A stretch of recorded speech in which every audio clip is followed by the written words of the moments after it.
नमस्कार, आदाब। आप देख रहे हैं द जस्टिस हिंदी। उत्तर प्रदेश की न्यायिक व्यवस्था से जुड़ी एक ऐतिहासिक और तकनीक आधारित खबर संभल से सामने आई है। संभल यूपी का पहला ऐसा जनपद बन गया जहां अदालत की कार्यवाही में आर्टिफिशियल इंटेलिजेंस यानी एआई टूल्स का इस्तेमाल किया गया है। हाल ही में प्रशासनिक न्यायमूर्ति अरुण कुमार देशवाल की मौजूदगी में संभल हिंसा से जुड़े एक अहम मुकदमे की सुनवाई एआई तकनीक के जरिए की गई। इस दौरान उप निरीक्षक राजीव कुमार की गवाही दर्ज की गई, जिसे एआई टूल ने तुरंत रिकॉर्ड कर प्रिंट कर दिया। इस तकनीक की खास बात यह है कि गवाह के बयान जैसे ही दिए जाते हैं उसी वक्त उनका सटीक प्रिंट आउट मिल जाता है। इससे न सिर्फ पारदर्शिता बढ़ती है बल्कि बयान में छेड़छाड़ की किसी भी संभावना को पूरी तरह खत्म कर दिया जाता है। साथ ही अदालत का कीमती समय भी बचता है। दरअसल यह गवाही 24 नवंबर 2024 को संभल में हुई हिंसा से जुड़े मामले में हुई। जिला शासकीय अधिवक्ता के मुताबिक शाही जामा मस्जिद से जुड़े एक विवाद के दौरान हुई इस हिंसा में 4 लोगों की मौत हुई थी और कई पुलिसकर्मी घायल हुए थे। इन्हीं में उप निरीक्षक राजीव कुमार भी शामिल थे, जिनके हाथ में फ्रैक्चर आया था।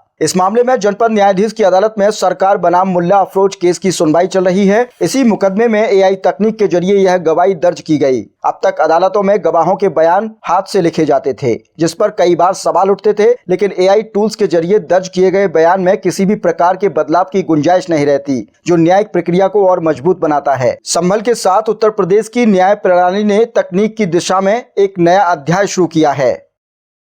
ये जो एआई से जो प्रदेश जनपद संभल में पहली गवाही हुई है, उसमें क्या कहेंगे आप?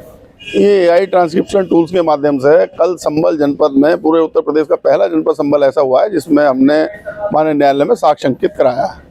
और एआई ट्रांसक्रिप्शन टूल्स के माध्यम से जब हमने न्यायालय में साक्ष्य अंकित कराया तो उस समय लॉर्डशिप हमारे जो एजे साहब हैं वो भी कोर्ट में उस ट्रांसक्रिप्शन टूल्स का उद्घाटन करने के बाद मौजूद थे। तो ये गवाही संभल जिले में पहली बार हुई है। तो इस तरह की गवाहियों से किस तरह का रिएक्शन आएगा? ये तो एकदम पारदर्शिता बनी रहेगी, जल्दी एकदम स्पीडली ट्रायल में ये सुविधा करेगा और जो समय बयान लिखने में कंप्यूटर पर टाइप करने में ख़त्म होता था उससे छुट्टी मिल जाएगी। वो एकदम टूल्स में सब सिस्टम ये है कि जो हम बोलते हैं वो एकदम तुरंत उसमें अपने आप टाइप हो जाता है।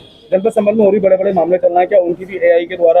हाँ, जो भी हमारे प्राथमिकता के केस हैं जिसमें डायरेक्शन आई हुई है कोर्टों की, हाई कोर्ट की या माननीय सुप्रीम कोर्ट की, उनमें पहली प्राथमिकता हमारी एआई ट्रांसक्रिप्शन टूल्स के माध्यम से गवाही कराने की रहेगी।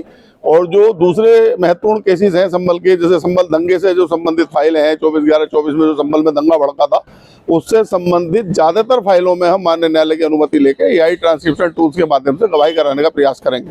किस मामले में गवाही कराई आपने? कल जो माननीय न्यायालय में केस लगे हुए थे उसी में से एक पत्रावली थी सरकार बनाम मुल्ला अफरोज के नाम से, जो संभल दंगे से ही संबंधित थी 24/11/24 की घटना से।